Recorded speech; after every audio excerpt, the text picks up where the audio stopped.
Welcome to V Bharat podcast. I'm Nikhil G. Kamath, welcoming you.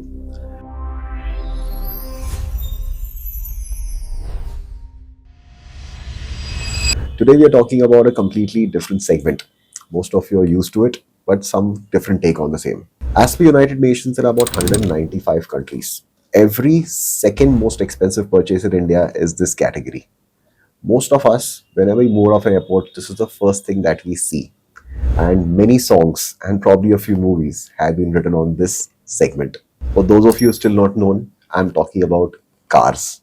Well, when we talk about cars, a lot of emotions rush to us. Growing up as a boy, a child, a girl, many of us would have had our poster cars right in front of us. And how proud we were to display those cars in our books, in our scrapbooks, probably even our laptop covers, or even as a screensaver. Now think about it. I just mentioned some time back, there are 195 countries as per United Nations. But probably barely 15 countries of them make their own cars and have their own car brands. And how lucky we are. India is among them. Let's see which are the biggest car brands in some of the other countries around. China, which is one of the largest manufacturer of automobiles as we speak. The biggest brand that Chinese buy is BYD, followed by Geely or Chery. If you look at Japan, it's Toyota, probably Suzuki and Honda. If it's France, it's Renault followed by Peugeot. If it's Italy, it's probably Fiat followed by others.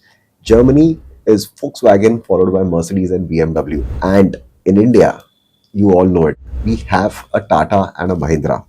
But probably not the most sold vehicles, but definitely something to aspire for every Indian to have one car of a Tata Mahindra. Let me give a disclosure though. I'm not an auto expert, but I'm a proud owner of a Tata Nexon last 2 years, almost completing 3 years with 51,000 kilometers run. Let's start with the Tata story. Everyone has heard about Ratan Tata, a very acknowledged business person, but his idea of the large Tata group, which makes from software to salt, to enter into cars was the idea that many Indians at that point in time, and when I'm saying that, it's about mid 90s, to have a car for Indians which they could afford to commute, to travel. And that's where many of you would remember Indica was born. And Indica at that point in time, at its launch, forced all its competitors to bring down their prices. So that made car affordability come again in Indian markets. Apart from that, just look at the vision of Mr. Ratan Tata. He saw a family of four or five on a two-wheeler and he thought how dangerous it is. And that's where he gave birth to the Nano project. Probably the car Nano, which was supposed to be the cheapest car in the world, not the best way of selling a car. That's why probably it didn't take off that well. But nonetheless, salute to his effort, salute to his thought of trying to ensure the safety element for majority of the Indians who till then thought of the only travel way possible for them was on a two-wheeler. Cut back to Mr. Mahindra. Anand Mahindra, as the liberalization came into India, was one of the young board members in a company which was making tractors, somewhat of jeeps, and that's when he thought of trying to convince the board that why not launch their own car. Many people would have opposed him, but he stood his ground. And that's where today we proudly look at a Scorpio. We see that young man's dream coming on. Whether it's in the fields of Haryana or Punjab, whether it's the roads, whether it's the police driving a Scorpio, that's the vision of Mr. Anand Mahindra coming on place in four wheels in front of you. So many of you will be thinking right now, I'm not owning an Indian car. I'm owning probably something else.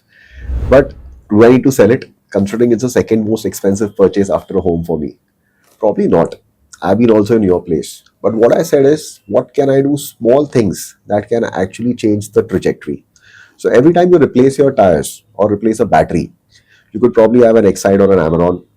If you're replacing your tires, it could be an Apollo, JK, Seat or MRF. But talking about tires, you might have heard of these four brand names. But have you heard of a company called BKT?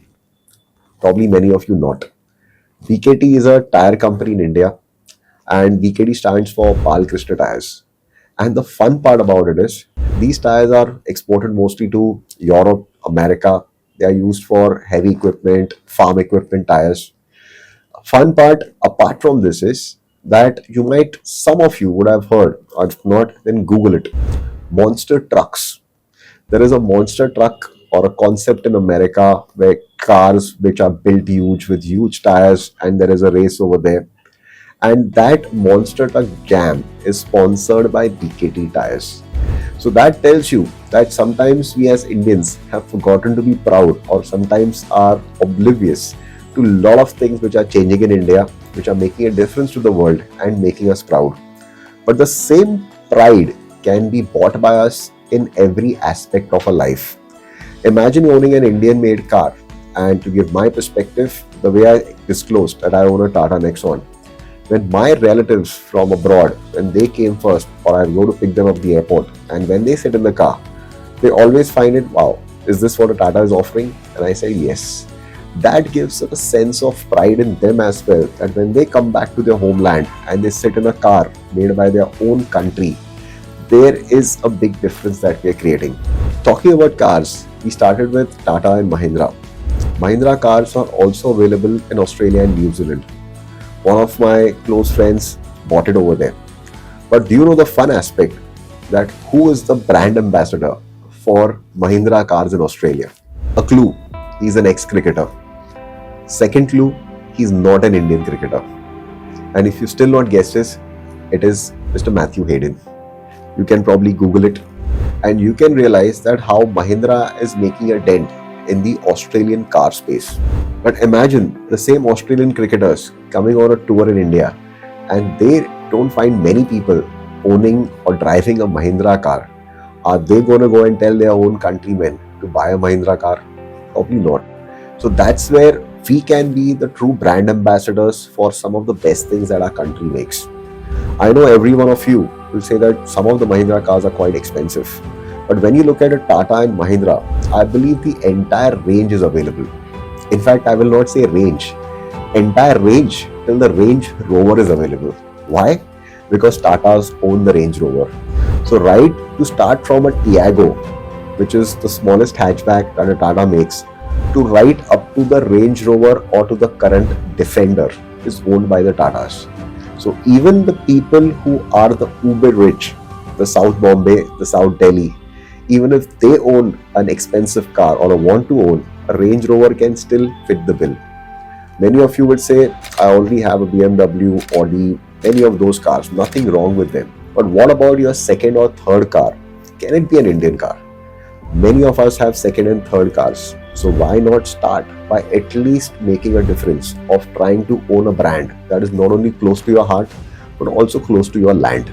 In fact, the poorest in this country are probably more patriotic. If I may say though, that statement might be slightly overbearing. But if you look at the facts, your truck drivers often are driving a Tata truck or an Ashok Leyland. Look at an auto rickshaw driver. He's driving probably a Bajaj or a TVS. But when it comes to the middle class, the upper middle class and the rich, we are always probably looking at the foreign world in every aspect of our life. But the same products available in quality make a big difference. When I say Tatas and I talked about trucks, let me give you a very interesting story. Post 1984 anti-Sikh riots, there were a lot of truck drivers, Sikhs, whose trucks were burned down. That time, the Tatas gave many of those Sikh drivers a brand new truck with the keys, no questions asked. Now imagine which brand would probably do that for such kind of people in such crisis. It's probably one which is homegrown, one which is close to the country, which is close to the heart. Tatas may not boast about it, but these are stories that give you a firm faith that why as India we need to support more and more domestic brands, create domestic giants who can make a mark in the global space.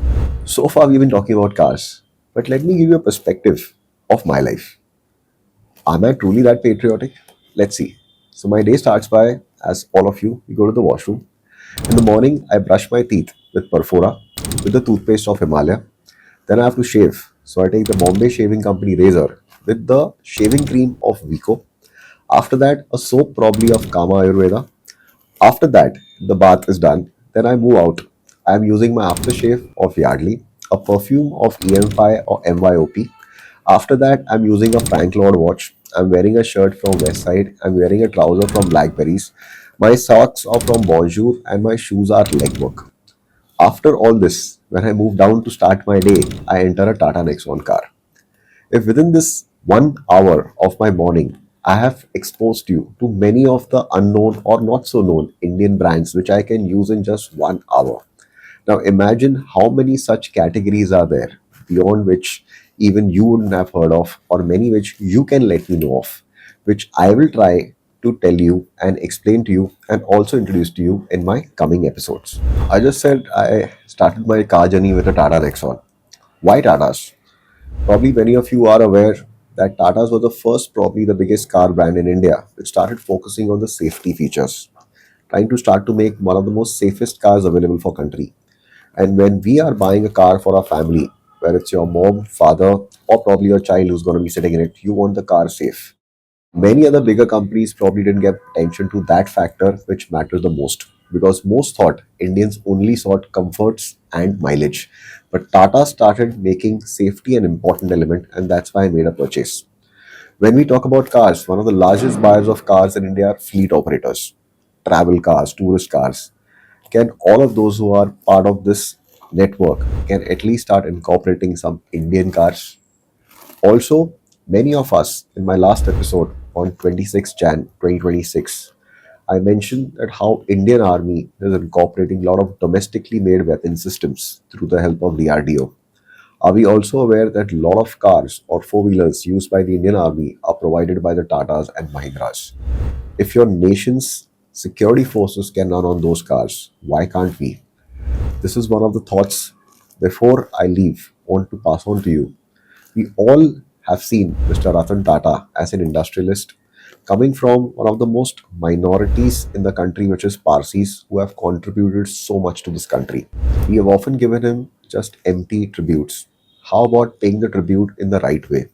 And the best way to pay a tribute is when you actually buy something which is made by his company. Because you and me both know it's not that your money is going to him, it's going to come back to us in some way or the other, as you have seen him from long.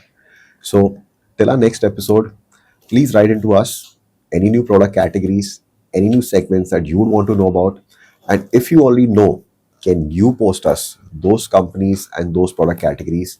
I'll make it a point to cover you and give you the credit in my next episode. Thank you for your time for watching this podcast today. Look forward to your help, contribution, and help in this journey as we look forward to our next episodes covering some interesting categories, interesting thoughts, but for the same great country of ours. With that, Jai Bharat.